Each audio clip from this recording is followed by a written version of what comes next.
ನಮಸ್ಕಾರ. ನಾನು ಅಬ್ದುಲ್ ಮಜೀದ್ ಸಾಬ್ ಜಯಪ್ರಕಾಶ್, ಜನತಾದಳ ಪಕ್ಷದ ರಾಜ್ಯಾಧ್ಯಕ್ಷ. ಕರ್ನಾಟಕ ರಾಜ್ಯದಲ್ಲಿ ತುಂಬ ಎಲ್ಲ ಕಡೆಗೆ ಮಳೆಯಾಗಿ ಸಮೃದ್ಧವಾಗಿದೆ. ಬಟ್ ಸಮಸ್ಯೆ ಏನಂತಂದರೆ, ಬೆಂಗಳೂರು ನಗರದಲ್ಲಿ ಇವತ್ತು ಇಂಡಸ್ಟ್ರಿಯಲ್ ಸೆಕ್ಟರ್ಸ್ಗಳಲ್ಲಿ ಇನ್ಫ್ರಾಸ್ಟ್ರಕ್ಚರ್, ರೋಡ್ಗಳು ಸಮಸ್ಯೆ, ಇಷ್ಟೊಂದು ಗುಂಡಿಗಳು, ಇಷ್ಟೊಂದು ಇದಿದೆ. ಅದು ಯಾರು ಪುಣ್ಯಾತ್ಮ ರೋಡ್ ರಿಪೇರಿ ಮಾಡಿದ್ನು, ಯಾರಿಗೆ ಕಾಂಟ್ರಾಕ್ಟ್ ಕೊಟ್ಟಿದ್ರು, ಆ ಕಾಂಟ್ರಾಕ್ಟ್ ಕೊಟ್ಟರಿಗೆ ಹಿಡಿದು ಒಳಗಡೆ ಹಾಕಬೇಕು.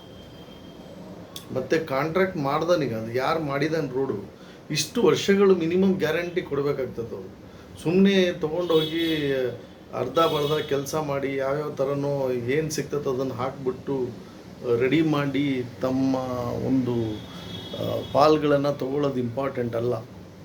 ದೇಶದ ಬಗ್ಗೆ ಸ್ವಲ್ಪ ಸಾರ್ವಜನಿಕರ ಬಗ್ಗೆ ದೇಶದ ಒಂದು ಕಾಳಜಿ ಇರಬೇಕು. ಯಾರು ಜವಾಬ್ದಾರಿ ತೊಗೊಂಡದ್ದು ಕಾಂಟ್ರಾಕ್ಟ್ ತೊಗೊಂಡು ಮಾಡ್ತಾನೆ ಅವನಿಗೆ ಈ ಮಣ್ಣಿನ ಋಣ, ಈ ಒಂದು ಏನು ಕರ್ನಾಟಕ ರಾಜ್ಯದಲ್ಲಿ ನಾನು ಈ ರಾಜ್ಯದಲ್ಲಿದ್ದೀನಿ, ನನ್ನ ಇದು ಜವಾಬ್ದಾರಿ. ನಾನು ಕಳಪೆ ಕಾಮಗಾರಿ ಮಾಡಿದರೆ ಇದು ನನ್ನ ನಾಗರಿಕರಿಗೆ, ನನ್ನ ರಾಜ್ಯದ ಜನರಿಗೆ ತೊಂದರೆ ಆಗ್ತದೆ ಅನ್ನೋ ಒಂದು ಇದಿರಬೇಕು ಅವನ ಹತ್ರ. ಆ ಥರ ಯಾವುದೇ ಇಲ್ಲದೆ ಇರೋದು, ಬರೀ ಇವರು ತಮ್ಮ ಲಾಭಕ್ಕೋಸ್ಕರ ಯಾವ್ಯಾವ ರೀತಿಯೂ ಕೆಲಸ ಮಾಡಿ ಇವತ್ತು ಬೆಂಗಳೂರಲ್ಲಿ ಎಷ್ಟು ವರ್ಸ್ಟ್ ಆಗಿದೆ ಅಂದರೆ ಇನ್ಫ್ರಾಸ್ಟ್ರಕ್ಚರ್ ಇಲ್ಲ. ಬೇರೆ ನಾವು ರಾಷ್ಟ್ರಗಳಿಗೆ ಕಂಪೇರ್ ಮಾಡೋ ಇಲ್ಲಿ ನಮ್ಮ ರಾಜ್ಯದ ಗತಿ, ಇಲ್ಲಿ ನಮ್ಮ ಭಾರತ ರಾಷ್ಟ್ರಗಳಲ್ಲಿ ಇರ್ತಕ್ಕಂಥ ಬೇರೆ ರಾಜ್ಯಗಳಿಗೂ ಕಂಪೇರ್ ಮಾಡೋ ಸ್ಟೇಟಸಲ್ಲಿಲ್ಲ ನಾವು ಇವತ್ತು. ಮತ್ತು ಈ ಒಂದು ಏನು ಇವರು ಉಚಿತವಾದಂತಹ ಏನು ಸ್ಕೀಮ್ಸ್ಗಳನ್ನು ನೀಡಿದ್ದಾರೆ, ಇದನ್ನು ಅಡ್ಜಸ್ಟ್ಮೆಂಟ್ ಮಾಡೋದ್ರಲ್ಲೇ ಸರ್ಕಾರ ತನ್ನ ಕಾಲ ಕಳೀತಾ ಇದೆ. ಸರ್ಕಾರ ಅಭಿವೃದ್ಧಿ ಬಗ್ಗೆ ಗಮನ ಕೊಡಬೇಕು, ಅಭಿವೃದ್ಧಿ ಆಗ್ತಾ ಇಲ್ಲ ಅಂತಕ್ಕಂಥ ಒಂದು ಅಂಶವನ್ನು ಈ ಸಂದರ್ಭದಲ್ಲಿ ಹೇಳ್ತಾ, ಮಾನ್ಯ ಮುಖ್ಯಮಂತ್ರಿಗಳಾದಂಥ ಶ್ರೀ ಸಿದ್ದರಾಮಯ್ಯನವರು ಇದ್ರ ಬಗ್ಗೆ ಗಮನ ಹರಿಸಿ ಕರ್ನಾಟಕ ರಾಜ್ಯದ ಅಭಿವೃದ್ಧಿಗೆ ಒತ್ತು ಕೊಡಬೇಕು.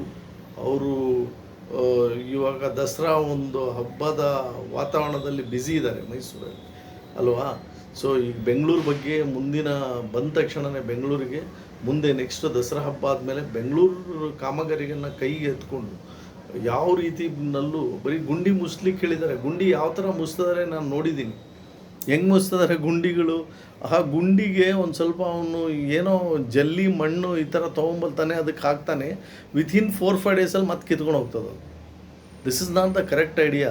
ಇದಕ್ಕೆ ಜವಾಬ್ದಾರಿ ಆಗಿರ್ತಕ್ಕಂಥ ರೆಸ್ಪಾನ್ಸಿಬಲ್ ಆಫೀಸರ್ಸ್ಗಳನ್ನ ನೇಮಕ ಮಾಡಿ ವೆರಿಫಿಕೇಷನ್ ಮಾಡಿ, ಏನಾದರೂ ಹೆಚ್ಚು ಕಡಿಮೆ ಆದರೆ ಆಫೀಸರಿಗೆ ಸಸ್ಪೆಂಡ್ ಮಾಡೋ ಕೆಲಸ ಆಗಬೇಕು. ಧನ್ಯವಾದಗಳು.